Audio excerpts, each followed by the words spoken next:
Jaya Dvaita Chandra Jaya Gaur Bhakta Vinda. Jaya Jaya Shri Chaitanya Jaya Nityananda. Jaya Dvaita Chandra Jaya Gaur Bhakta Vrinda. Jaya Jaya Shri Chaitanya Jaya Nityananda. Jaya Dvaita Chandra Jaya Gaur Bhakta Vrinda. Hare Krishna. So today we are reading Chaitanya Charitamrita. Interestingly, it's a quote from a verse from Bhagavad-gita. So it's text in Chaitanya Charitamrita. It's Adi 4:20, confidential reasons for the Lord's appearance, and the text is actually 4:11 from the Bhagavad-gita. Yeyata mam prapajante tam tataiva bhajamyaham mama vartmanu partante manusya partha sarvashaha yeyata mam prapajante tam tataiva bhajamyaham Mama Vartmanu Vartante Manusya Partha Sarvashaha Yeyatam Marupapajante Tam Stataiva Bhajamyaham Mama Vartmanu Vartante Manusya Partha Sarvashaha. Bolo.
So usually we have some Vaishnavis chant, but there's no Vaishnavis here. Can you chant Mataji, please? Okay.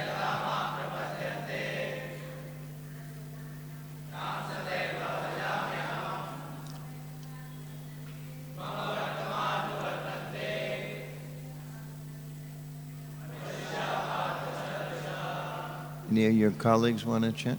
No, okay. Word meanings. Yea, all who, yata, as, mam, unto me, prapajante, surrender, tan, them, tata, so, eva, certainly, vijami, reward, aham, I, mama, my, vartma, path, anuvartante, follow, manushaha, all men. Partha, O son of Prita. Sarvashaha, in all respects. Translation and purport by His Divine Grace A.C. Bhaktivedanta Swami Srila Prabhupada Ki. In whatever way my devotees surrender to me, I reward them accordingly. Everyone follows my path in all respects, O son of Prita. Please repeat. In whatever way my devotees surrender unto me, I reward them accordingly. Everyone follows my path in all respects, O son of Prita. Purport.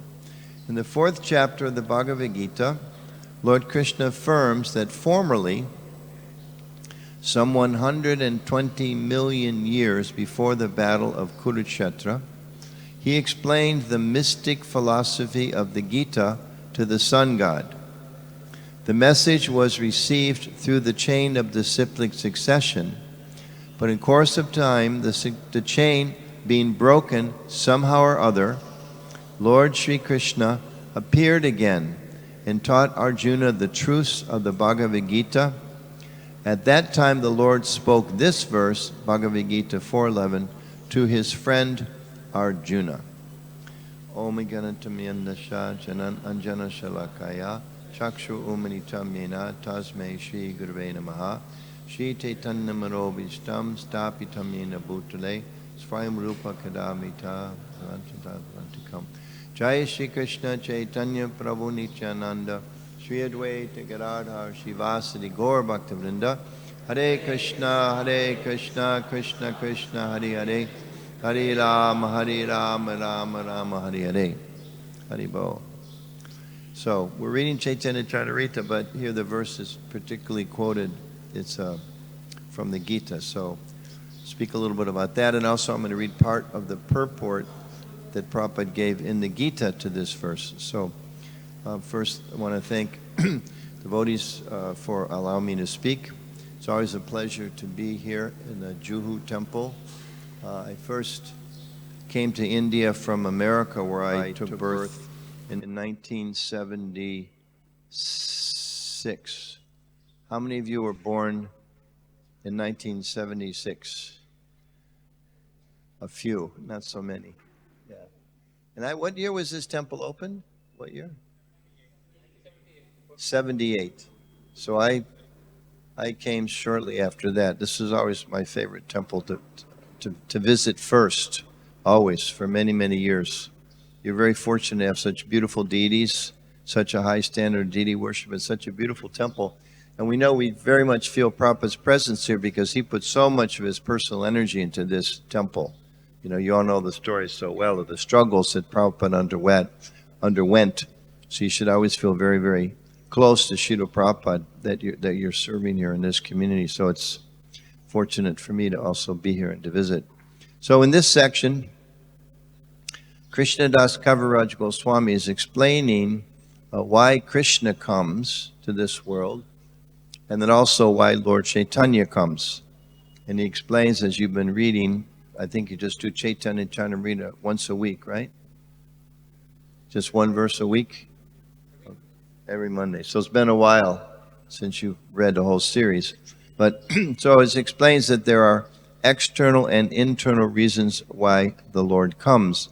Externally, although to us it's very important, but externally doesn't mean it's minimized, but it's just different mood. Externally, he comes for the reason, Lord Chaitanya comes to propagate Krishna consciousness, and internally to taste the different mellows of devotional service. In the summary to this chapter, Prabhupada defines those three internal reasons in this way. He says, the Lord comes to relish the position of Radharani. He comes to understand the transcendental mellow of himself. And he comes to enjoy bliss, the bliss tasted by Radharani. So all of you taking notes, so I'm sure by reviewing those notes, you'll be able to understand exactly what that means. But it's a good start to write it down. It's a good way to develop understanding. So, Krishna comes for these different reasons, and Lord Chaitanya comes particularly for these internal and external reasons. So just backing up a little bit, we know that in the Vedanta Sutra, the first aphorism is Atato Brahma Jignasa. Having acquired the human form of life, it's time to inquire into the absolute truth. And we know in the world today, there's a very small percentage of people that prioritize inquiring into the absolute truth. Even generally, people that visit temples or visit churches or visit mosques or gurdwaras or whatever, they're not so much there to inquire about the absolute truth. It's good they're coming. That's beneficial for their spiritual life, of course, and for their material life.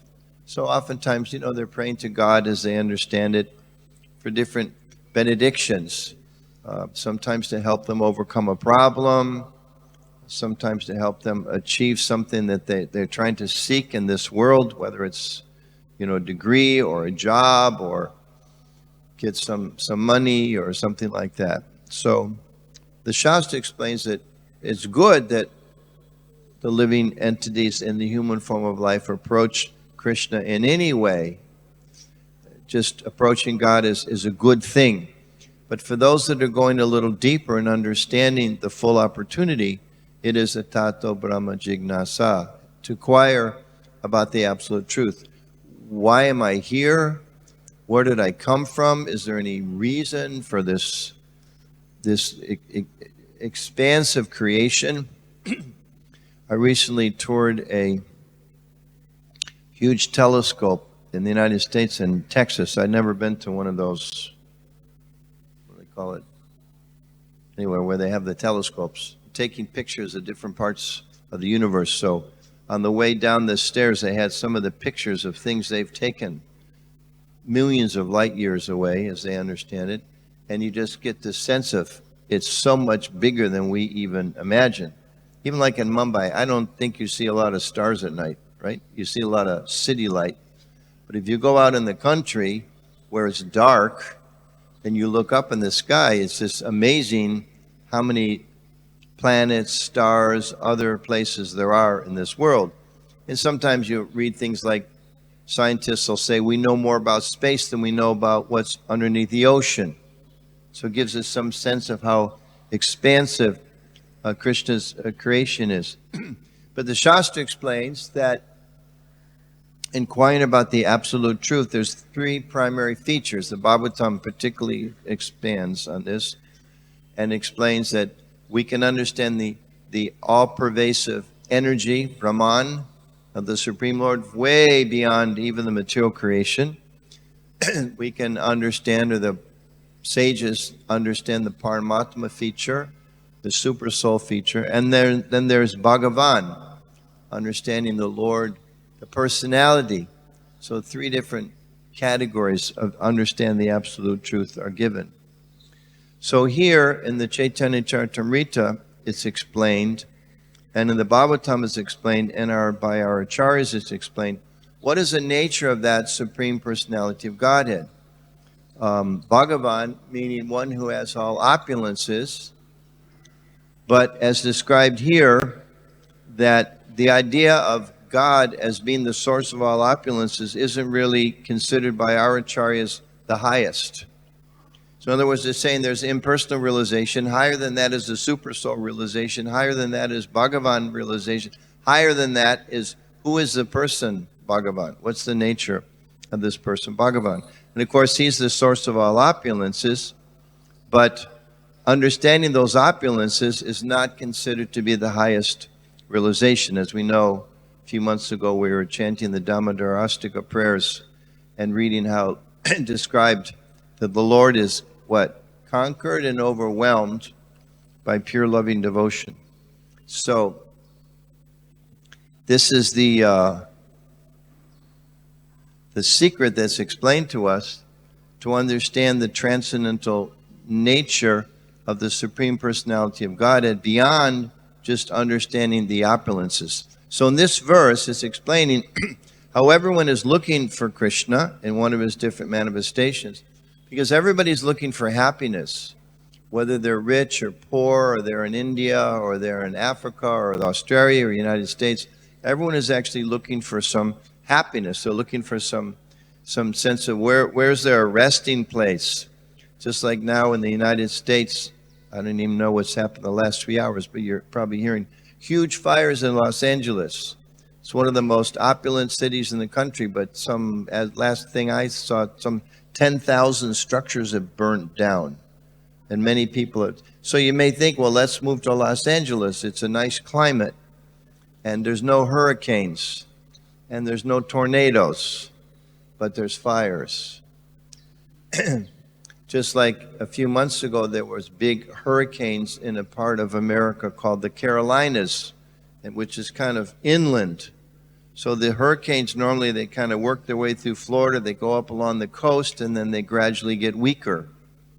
But this one went up the coast, and instead of going east, it went west and flooded places that never have hurricanes. They never have floods like this, and whole villages just wiped out.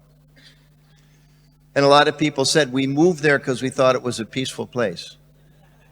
We thought it was a safe place. So everyone's, they're looking for where's the safe place? Just like I remember a few years ago, probably 10, 15 years ago, first coming to India, when they first started selling insurance here.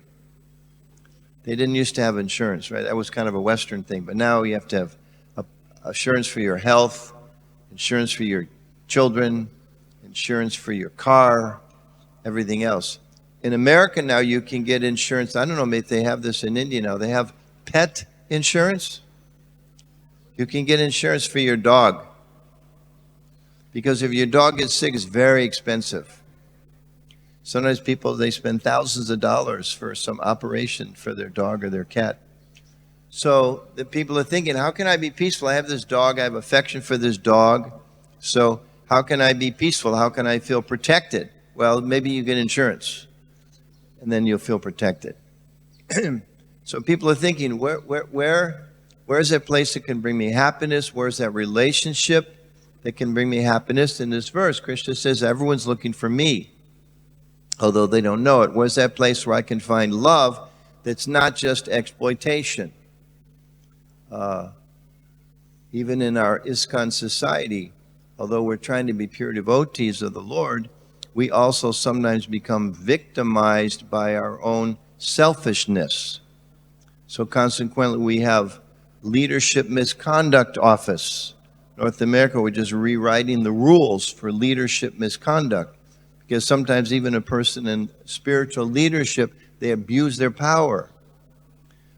So we come to a spiritual organization looking for shelter. Sometimes even that desire is abused or it's misused. And we all should at least ourselves make that commitment. Just like if you're a doctor, they have this thing called the Hippocratic Oath, right? So you go to school for years and years and years to learn how to make people healthy. But I think the only oath you take is to not make them unhealthy. Isn't it? You train for years and years how to make them better, healthy. But you have to take an oath, I will do no harm. So same thing within a spiritual community. We're trying to help people, but we should also, at least in our hearts, have an oath, I will do no harm. Because people are vulnerable. Why are people vulnerable? Because we're all looking for someone, isn't it?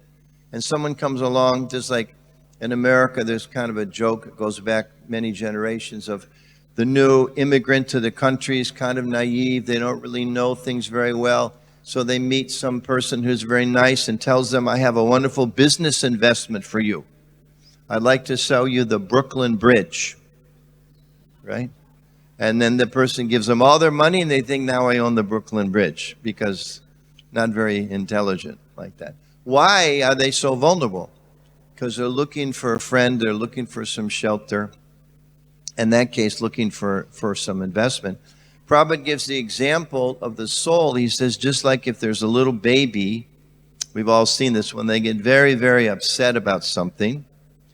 So maybe the auntie's holding the child, crying like crazy. They can hand the baby from arm to arms to arms, but then when they're finally with their mother, then they stop crying. So we're described that's the analogy about us. We're like that baby. We're looking for Krishna. We want to be held in Krishna's arms.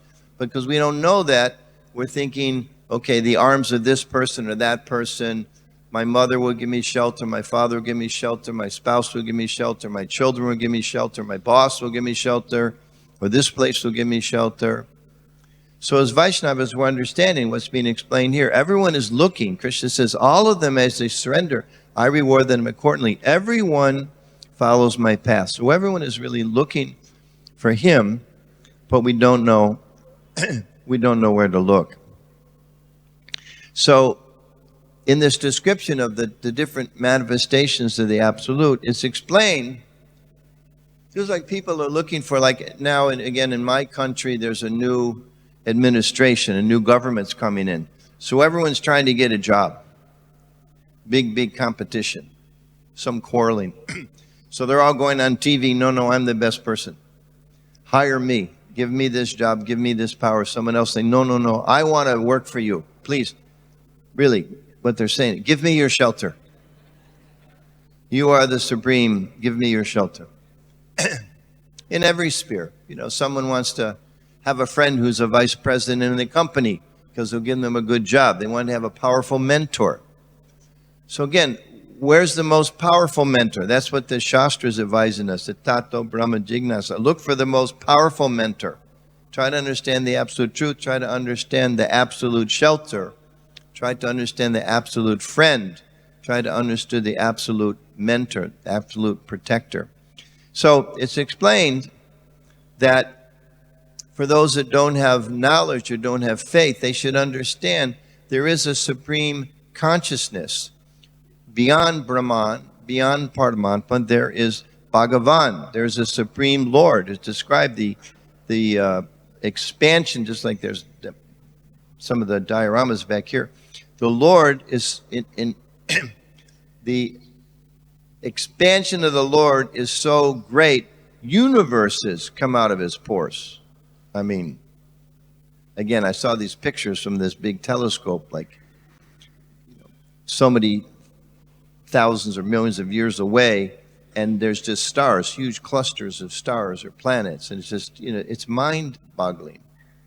Even you think you take a walk in the woods and you look at one tree and you see the number of ants going up and down that tree, and you think they all have a connection with Krishna. They're all Krishna's energies. That's just one tree next to another tree. What to speak of the jungle with millions of trees. So how just in one little forest, what to speak of the country, what to speak of the planet, what to speak of the galaxy, the universe, etc. So he's so great, but still at the same time in the Bhagavad-gita, Krishna says that this opulence, as he describes in the Gita a couple places, 10th chapter and elsewhere, about his opulences. But then he says, actually, all the opulences that we can see in this material world, they're just a spark of his splendor. He's so vast. The Supreme Lord is so vast. When Arjuna asked to see the universal form, it's described he became frightened. He's Krishna's personal friend, but when he saw this feature of how big, expansive, and powerful the universal form is, he was overwhelmed, and he was scared. I think Rabindranath, I was looking for it, I couldn't find it, but I think in the one of the purports, Prabhu describes the universal form, or maybe it's in a lecture. He says the universal form is a godless, I think the term is godless form of, I couldn't find it. Rabindranath likes to quote it, something like a godless form of potencies or something like that. Like, from a pure devotee's perspective, they're not interested in all these opulences, so we'll get to that in a minute. But Krishna describes in the Gita where, Prabhupada explains, in the Gita where Krishna displays the universal form, Arjuna was afraid, and Prabhupada says Krishna was so kind, he again revealed his original form. And we know there's so many different religious teachings, Vedic mantras, there's some like Christian hymns that describe the heavens declare the glory of God, the earth sings forth his holy name. So big, so powerful, so inconceivable. So that's there in personal feature, Paramatma feature, Bhagavan, source of all opulences. But then as is described in these series of verses we've been reading, and Krishnadas Kaviraj Goswami is opening it for our understanding. Beyond all that, there's actually a person who, for us, Achintya Shakti, inconceivably, actually, you think this inconceivable vast, the source of all of this potency and opulence, beyond all that, there's a person who likes to be subservient to their devotee. The little tiny, the vast, unlimited, inexplicable, inconceivable, likes to be subservient to the insignificantly small. That this is the revelation that's given in our Shastras, given by our acharyas. That Krishna, he actually likes to be in the role of the son. So Mother Yashoda is thinking, if I don't feed him, he'll go hungry. And if she doesn't feed him, he cries. Right? And if she set him down, he kicks over the cart and does all kinds of amazing things. But he puts himself in that role. He's dependent. I'm staying up in the guest rooms, and there's some prints of some original paintings, one or two, where the cowherd boys are standing kind of squared off with each other, and Balaram's on one side and Krishna's on the other with their friends. And they're basically kind of saying, you know, we won. I'm more powerful than you are. That Krishna enjoys this. I mean, we can't understand these things in our little position. How can we understand? We can't even understand this planet. Again, what to speak of the universe, what to speak of universe. We can't understand. But Krishna is so kind that he comes here and he reveals to us through the Shastra, through the acharyas, that his nature is such that he likes to be dependent upon his devotee. He likes to be subservient, is the word the acharyas use, to the devotee. He likes to be the friend, just like we understand in the Gita how Krishna took the role of the chariot driver for Arjuna. We were hearing about driver, was it yesterday? No, Radhanath Swami went to the Chowpatty, he was talking about the driver, how a devotee's there. One devotee is a very wealthy CEO, but they were dancing in kirtan with their driver, and how the social functions are such that driver and CEO, you don't blend, you know? So in the same way, you can understand, like in Kshatriya culture, the driver is a servant. You know, the charioteer, the warrior says, go here, go there, and he orders them what to do. So Krishna likes to take that position. So what kind of God is this? You know? I mean, when we read about, okay, well, no, it's just vast impersonal energy. Okay, well, beyond that, okay, there's the Paramatma in the heart. Beyond that, there's Bhagavan, who's the supreme source of all opulences.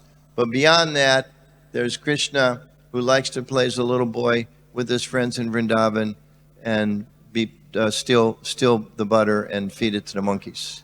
Like, wow. So a lot of times people say things to us like, very happy you like these myths, right? If it makes you peaceful, it's very good. You know, if you like these stories, it's very, very nice that you like these stories. So in the very next verse of the CC, it explains, if one cherishes pure loving devotion to me, thinking of me as his son, his friend, or his beloved, regarding himself as great, and considering me his equal or inferior, I become subordinate to him. It's like, how's that possible? What kind of person is this? How many of you have worked in the world and you had a boss at one time or the other? Raise your hand. A little higher. Have a boss at one time. How many of your bosses enjoyed being subservient to people in the office? Maybe there's a Diwali party and they become subservient for a few hours.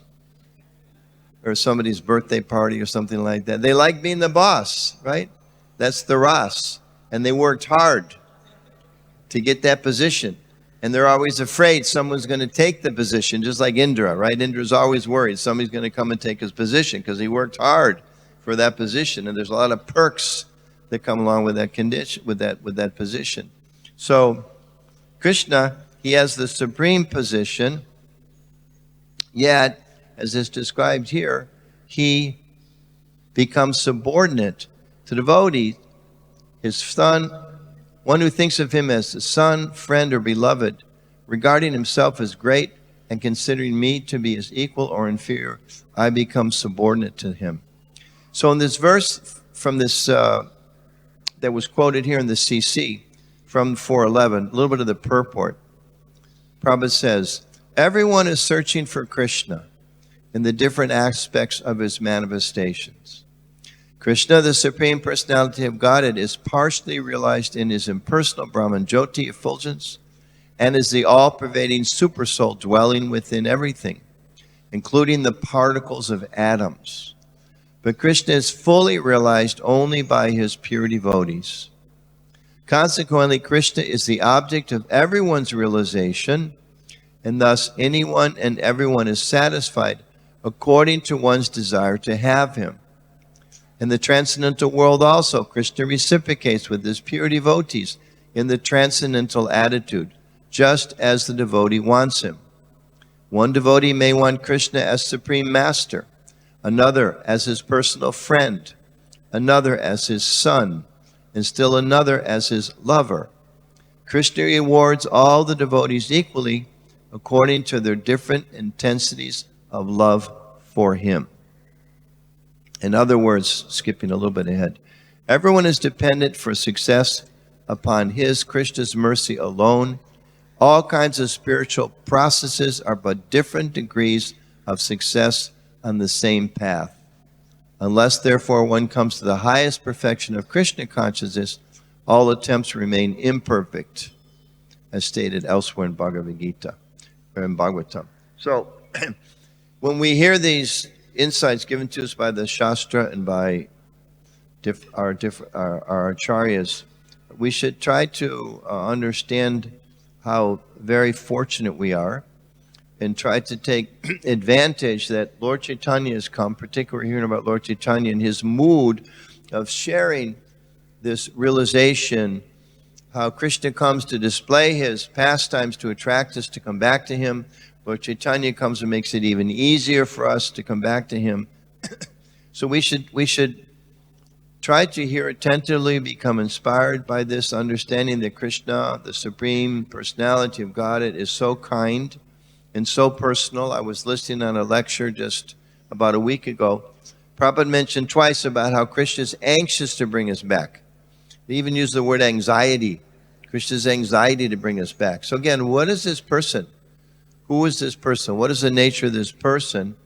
And when we understand Krishna's nature, then that becomes more and more of an impetus for us to go further in Krishna consciousness and in spiritual life and to surrender to him.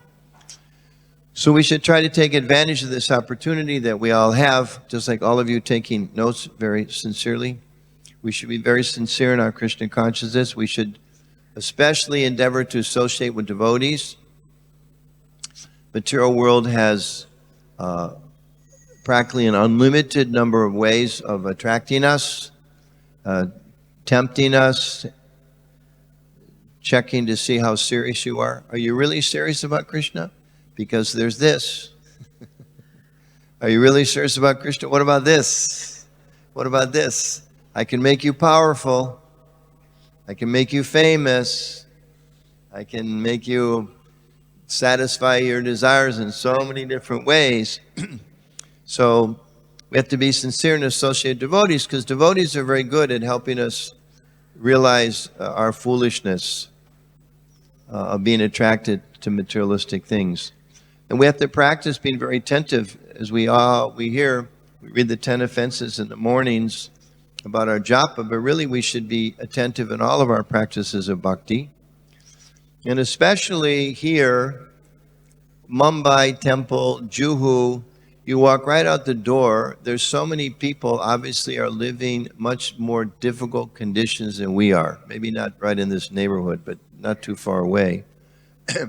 It's easy to become proud. Oh, I have special mercy of God. Nobody else has these realizations of Krishna. They're talking about Brahman, Paramatma, this, that. There's different religious traditions. Maybe they understand the nature of there's a God, but they don't understand that in depth that our acharyas, your Krishnadas, Kaviraj, and others are revealing to us. That's their mercy. Instead of feeling proud, we should feel grateful.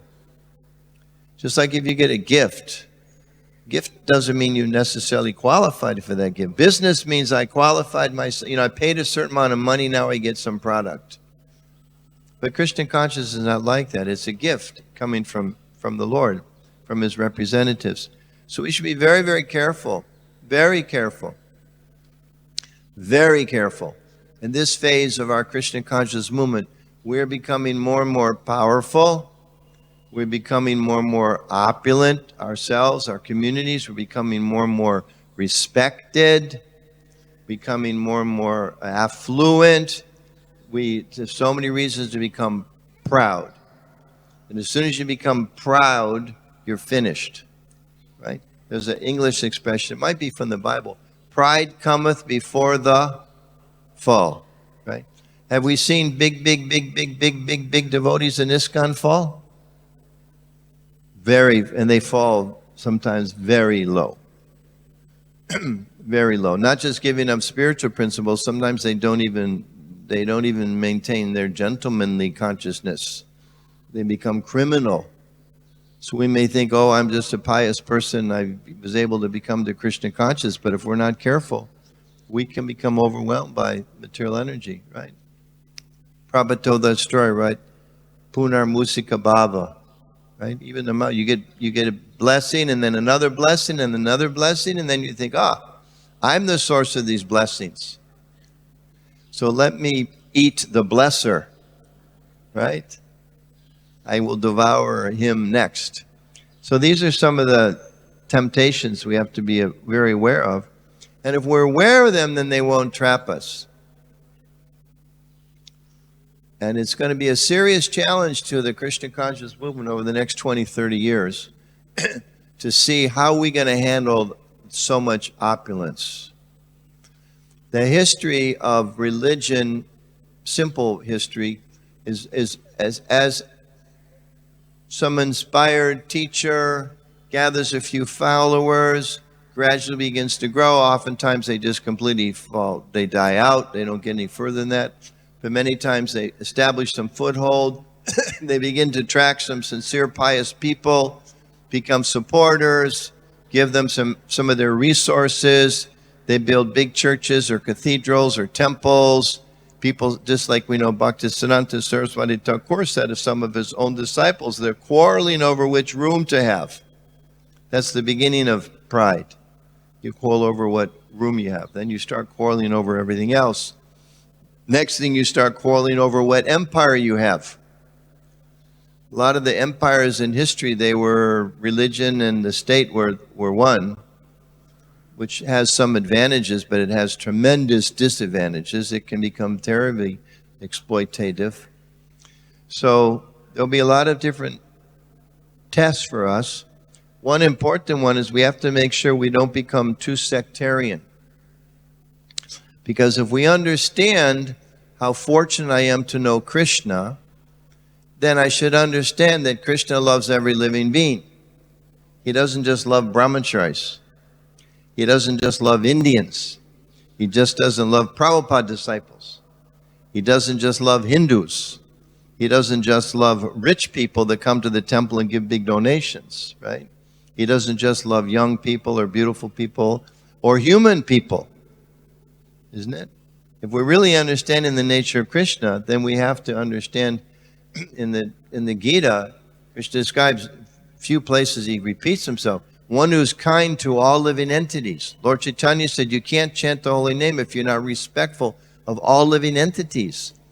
Sometimes in our movement, we get caught up in our own sense of materialistic hierarchy. We think, yes, I respect the Prabhupada disciples. I respect the sannyasis.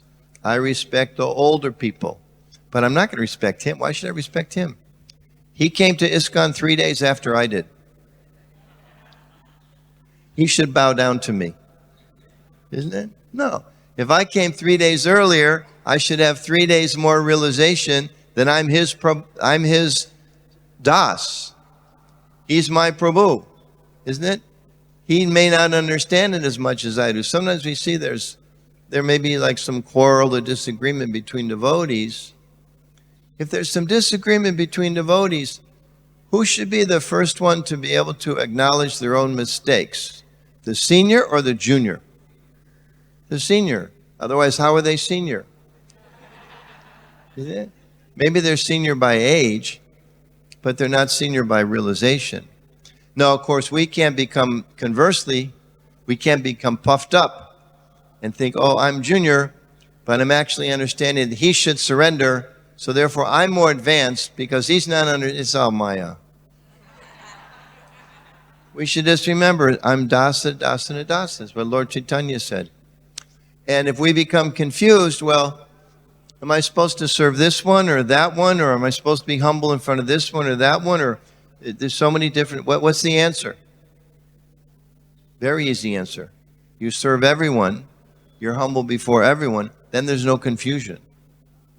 If you're running around thinking some mathematical status symbol, then you haven't understood. Then it's materialistic religion. And materialistic religion starts thinking, my temple's better than your mosque, my mosque is better than your church, my church is better than your synagogue. Like that. The way we pray is better than your prayer. Our chants are better than your chants. In our own hearts, of course, we have deep faith in the revelation of Krishna and the in-depth explanation of his nature, his qualities. And at the same time, we understand we're just barely starting to scratch the surface. So who are we to become puffed up? Because I have some little realization. And again, Krishna says that if you really want to please him, you have to become kind to all living entities. So that's very, very important. Treat everyone with respect. And if we do that, if we are very attentive to our Krishna consciousness practice, and gradually this realization of the nature of Krishna, which is describing by the mercy of the acharyas, that he's so kind, that he enjoys becoming the servant of the devotees. He enjoys when his mother chastises him. He enjoys when the gopis, when they sulk, and so many things described that are just inconceivable. How is it that this is God? But this is the revelation given to us in the scripture. And if we continue to practice our own bhakti yoga in sincerity and careful to not commit offenses in a proper mood, gradually we'll make very rapid advancement. We will gradually make rapid advancement, and Krishna will reveal himself to us more and more. This is the promise of our acharyas and of the Shastra, and that's what this verse is talking about. Everyone's looking for Krishna, but they don't necessarily understand it. We're fortunate to understand that it's Krishna we're looking for, and we're starting to understand what is the nature of this Krishna, and we're starting to understand, in order for me to realize Krishna, I need to be the servant to the servant to the servant to the servant. And to whatever extent I'm thinking I'm big, they say in English, big shot, that's the prohibition. I can't enter into that understanding. Who's that famous devotee of Lord Ram? She was offering him some fruit. She was half eating it herself. Yeah. But why was Ram accepting it? Because of devotion. I'm just rereading a little bit the Mahabharata. When Krishna went to try to negotiate some peace with the Kauravas, and Duryodhana arranged this elaborate place for him to stay. And even he said, Krishna, you're not accepting my hospitality. He said, I'm going to go to Vidura's house. Because he's the devotee. So, you can't win Krishna with the godless show of opulence. I think that's the term that Prabhupada uses, something like that in that one in the Bhagavad-gita 11th chapter. So, any questions or comments? I don't know. We quit at 9? Or we quit, what time we quit? 9, okay. Okay, well, so any questions or comments anybody might have?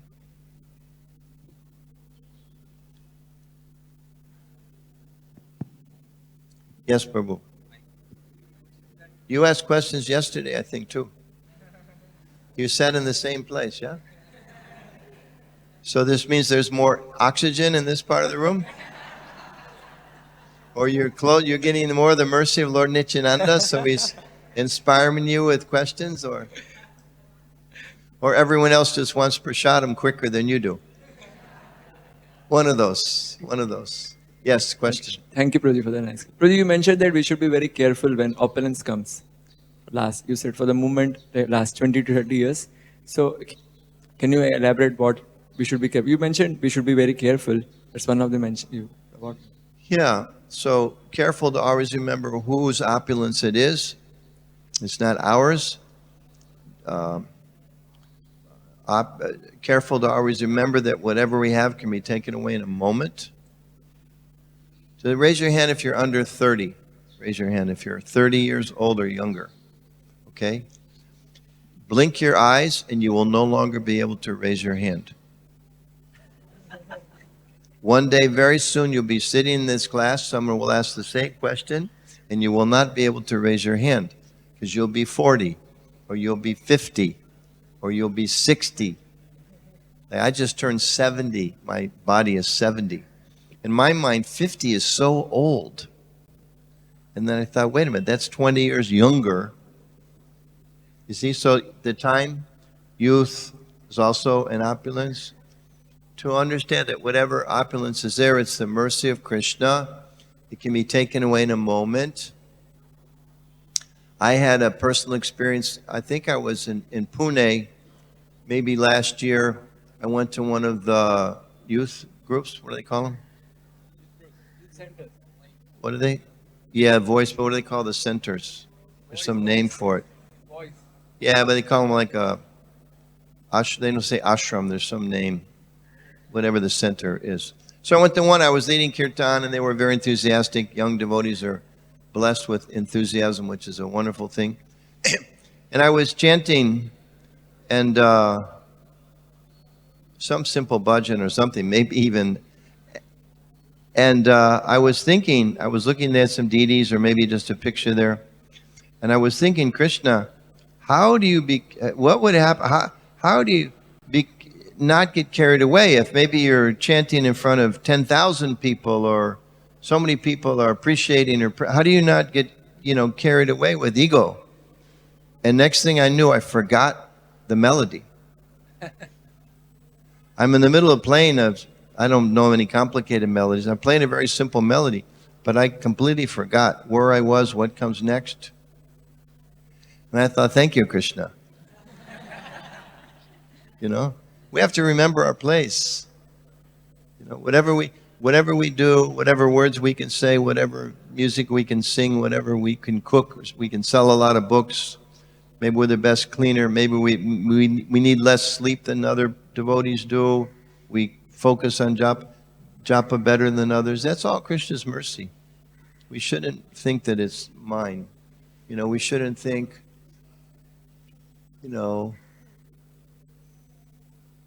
I built this temple, I designed this temple, I did this program, that program.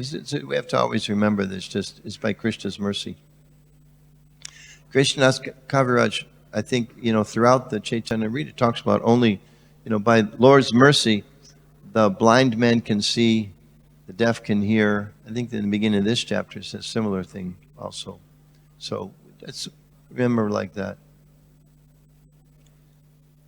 And usually there's at least one person in the ashram who, by Krishna's arrangement, likes to remind us that we're a fool. And sometimes they don't do it with much love and devotion. Right? We all have someone like that. So there's one expression that says, everyone has some angels in their life whose purpose is to make sure they don't become too comfortable. So, we have some of those people in our lives too. So we should try to see that's also a blessing. I read one time that in the Roman civilization, when they were conquering what was the known world for them, if there was a big general, and he would ride triumphantly after some campaign. They defeated some armies, conquered some other countries. He would ride through the streets of Rome with people cheering and throwing flowers.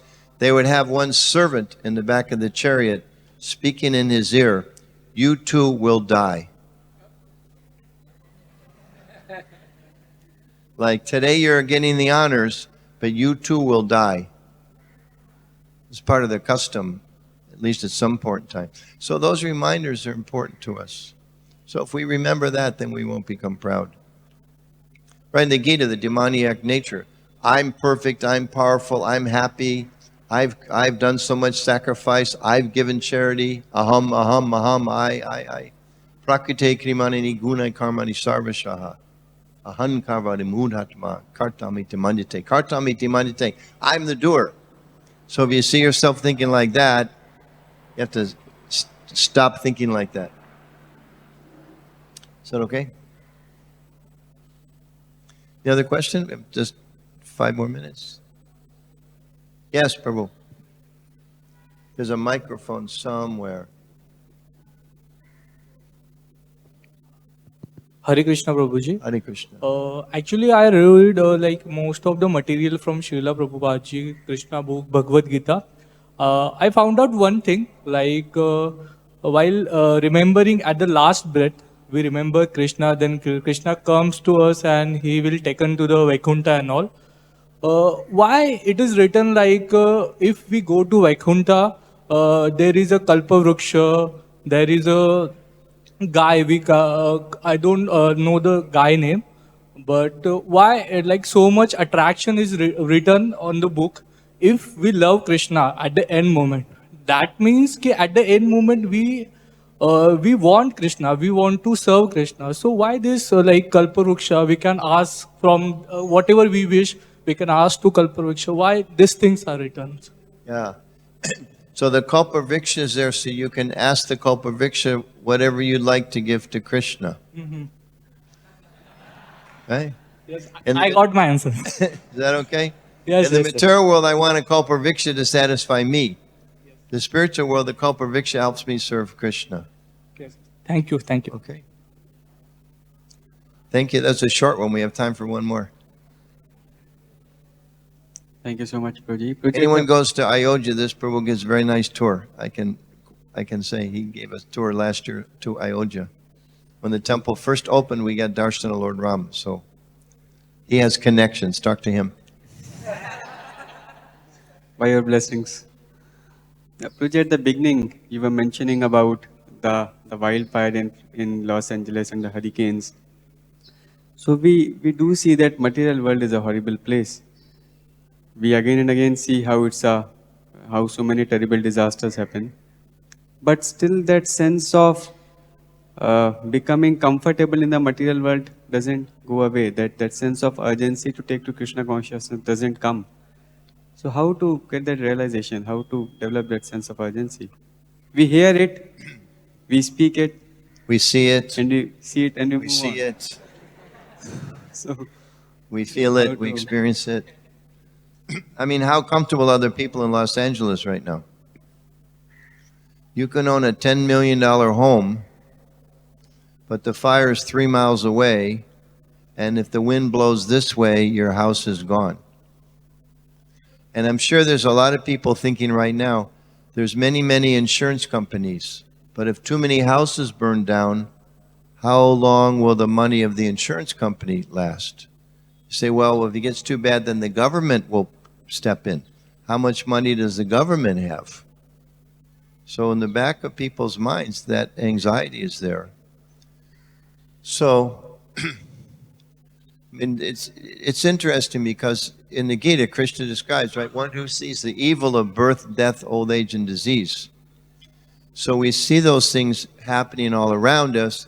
And Prabhupada also describes it for a pure devotee, there's no such thing as the material world, because they see everything's connected with Krishna. So it very much depends upon our consciousness. And I think as far as how can we get more serious, the material world is designed to make us serious. You know, when you stub your toe, you should think, thank you, Krishna. When you lose your money, you should think, thank you, Krishna. When someone dishonors you, you should think, thank you, Krishna. You know, when we see others suffering, we should feel some empathy, some compassion for them. But at the same time, we should appreciate, this is Krishna showing me what this material world is like. I've told this story before, but I was on a plane going to China years ago when they had the magazines. Now they don't have magazines so much in the airplanes, but there was a magazine. There was about a woman singer, forgetting her name now, Wendy something. She's a big hit singer in the West. And there was this long article, 10-page article, color pictures about how she had new songs released and her concert tour, and she's so famous, and everybody, the whole article is like to make people think, oh, if I was only as famous as she was. But I knew she was dead. She died a couple weeks before, maybe suicide, maybe drug overdose. She was a young person, something unfortunate. So all these people are reading the magazine thinking, oh, if I was only as rich and famous as she was, she's enjoying like anything. But I knew, no, it's just a big illusion. She's dead. I felt like standing up, making an announcement, telling the stewardess, excuse me, when you read that magazine, don't believe it. It's Maya, it's an illusion. She's dead. This lady, this lady's dead, everybody. She's dead. We don't know where she went. So don't fall in the illusion. So I think the evidence is all around us, but the desire is not pure. We're still kind of hoping against hope. There's someone, some place, something, some position, some experience that actually I can be happy separate from Krishna. That's our disease. We have that disease. That's why we're here. That's what our acharyas teach us. That's why we're here. So the process is multi-phased. We're learning that it's not a nice place. We're learning that Krishna is very nice, that he is our best friend, that the struggles of this world are meant to teach us to come back to him. So it takes some sincerity and some willingness to admit to ourselves the problems. Most materialistic people, they do not want to admit there's problems here.